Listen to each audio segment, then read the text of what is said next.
Jesus tinha crise de ansiedade?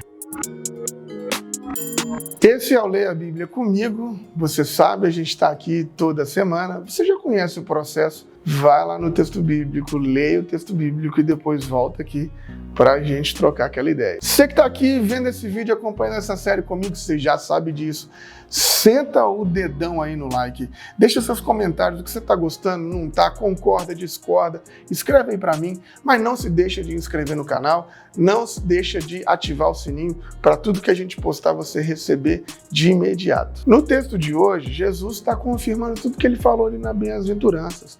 E tem uma coisa muito interessante que ele está falando aqui, é que se a gente se responsabilizar pelo bem dos outros e pelo bem-estar das outras pessoas, Deus se responsabiliza pelo nosso bem-estar.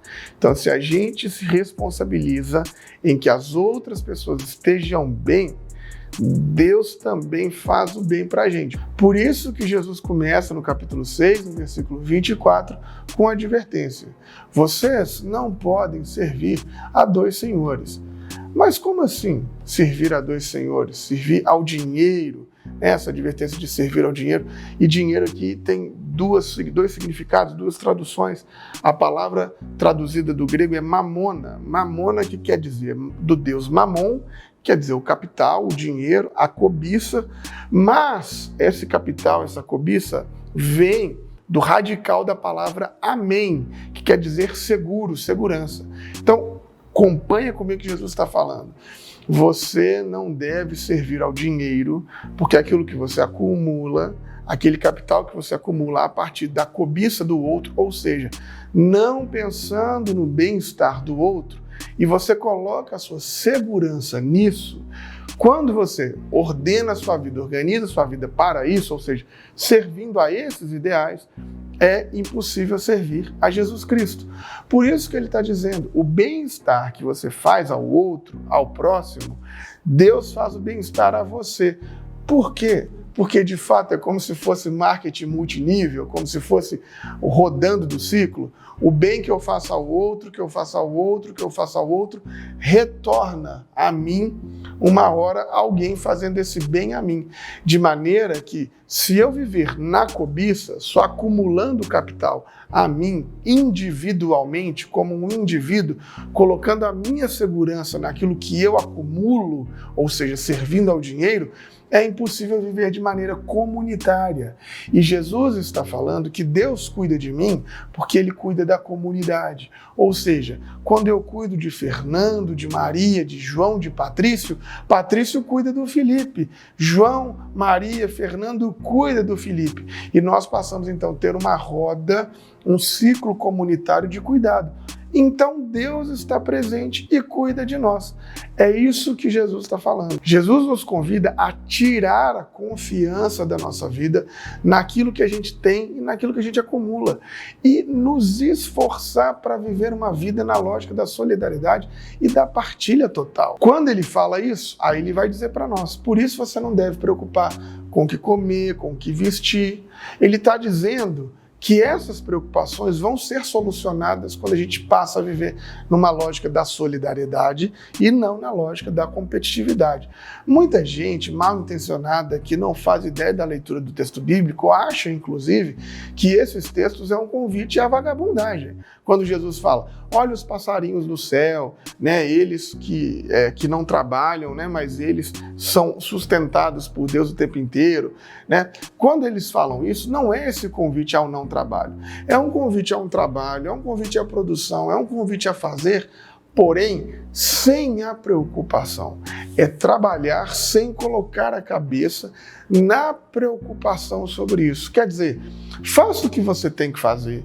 Viva com os outros sobre uma lógica da partilha e da solidariedade, que a sua condição de existência está garantida. Você pode estar se perguntando, não, Felipe, mas aqui na minha cidade aumentou demais o número da população de rua, tem gente que tem necessidade, tem gente que está morrendo, que está em fome, em insegurança alimentar, e eu concordo com você. Infelizmente, essa é uma realidade. Mas por que isso acontece? Acontece porque a nossa sociedade está organizada numa maneira que não prioriza a partilha e não prioriza a solidariedade. Nós estamos vivendo em um lugar onde 1% do planeta é dono de mais de 50% da riqueza de todo o planeta. Ou seja, o acúmulo dessa riqueza, a cobiça, a ambição dessas pessoas produz, então, a pobreza, a miséria de todos os outros. De maneira, então, que nós, como sociedade do reino de Deus, nós como homens e mulheres ou qualquer gênero que se identifica, que fala em nome do reino de Deus, nós devemos manter ativa essa sociedade alternativa que é o reino de Deus, que não funciona na lógica da competição, da competitividade, da ambição, do acúmulo, mas que funciona na lógica da partilha. Jesus segue, inclusive, dizendo para nós por que vocês estão preocupados com a sua vida. E aí ele fala uma coisa muito interessante. Você leu aí no texto? Olhai como crescem os lírios do campo. Esses lírios são flores comuns que têm um dia de vida, um dia de duração. Os lírios crescem, no outro dia eles são arrancados. Veja que coisa interessante. E ele vai falar que nem Salomão, que segundo a redação bíblica era o homem mais sábio, né, esse homem fantástico de um império tão grande, nem ele, na sua maior extensão, foi capaz de se vestir como esse lírio, que é uma flor quase que insignificante, que nasce, mas o outro dia já foi arrancada. E ele está dizendo, se Deus tem a preocupação com essa flor, imagina com você, imagina comigo, o que é que ele não pensa em nós. Então por que você está preocupado com a sua vida, com o que comer, com o que vestir, se vai dar certo, se não vai? E ele vai dizendo, vocês são pessoas de pouca fé. Não porque a espiritualidade é curta, não porque vocês não creem, mas porque vocês não confiam. Então Jesus está trazendo para nós um novo critério, falando que fé não é sobre aquilo que você acredita, né? Fé não é sobre crer, mas fé é sobre confiança, é sobre segurança, é sobre colocar a segurança que no reino de Deus, nesse projeto da partilha, da solidariedade, tudo funciona, tudo dá certo no sentido de que não há falta, como os irmãos de Atos viviam, que não sobrava em ninguém, também não faltava em ninguém. Jesus nos chama a atenção. Veja que coisa interessante.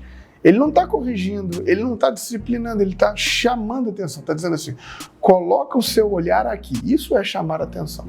Está chamando a atenção para dizer, você que vive preocupado com o que comer, com o que vestir, nesse desespero, você está vivendo como os pagãos. Os pagãos é que procuram essas coisas. Jesus disse isso no texto. Eles é que não acreditam no Pai. Eles é que não acreditam nessa sociedade alternativa da solidariedade. Portanto, vocês que se preocupam com a sua própria vida, que se preocupam com comida, com roupa, com o que vestir, são como pagãos. A certeza de Jesus é que o Pai está cuidando de nós e que antes mesmo da gente pedir, Ele supre as nossas necessidades. Portanto, nessa sociedade que a gente vive, se há falta, se há necessidade, se há miserável, se há gente que não consegue ter a condição de existência mantida, nós não devemos questionar Deus, que o pão dá a cada um de nós a todas as manhãs.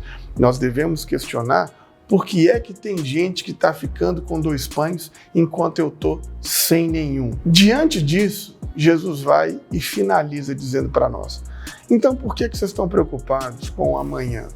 E aqui é uma tradução um pouco antiga, né? Que dava um lugar de se preocupar mesmo, né? Mas ele está dizendo exatamente isso. A melhor tradução seria, o dia de amanhã terá suas próprias preocupações. Ou seja, não se preocupa com o amanhã, porque o amanhã vai ter suas próprias preocupações e você já tem as preocupações do dia de hoje.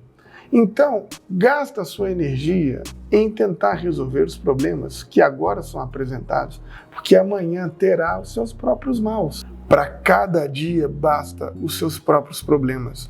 Ele vai dizendo sobre isso. A sociedade alternativa do reino de Deus, que é uma sociedade baseada na solidariedade, na partilha, na troca, na gentileza, no não acúmulo individual, mas em cada um preocupado com o bem-estar do outro, essa sociedade produz para nós tudo aquilo que Deus gostaria que tivéssemos. Então Deus age trazendo condição de existência e prosperidade a todos, porque não há confiança no acumular para si, mas há confiança em servir a cada um. Por isso, nós não precisamos de preocupar com o dia de amanhã. Por isso, nos basta ter a preocupação de como resolvemos o bem-estar uns dos outros hoje, porque o amanhã trará os seus próprios problemas. Simples, mas revolucionário. Aquele abraço, falou, valeu.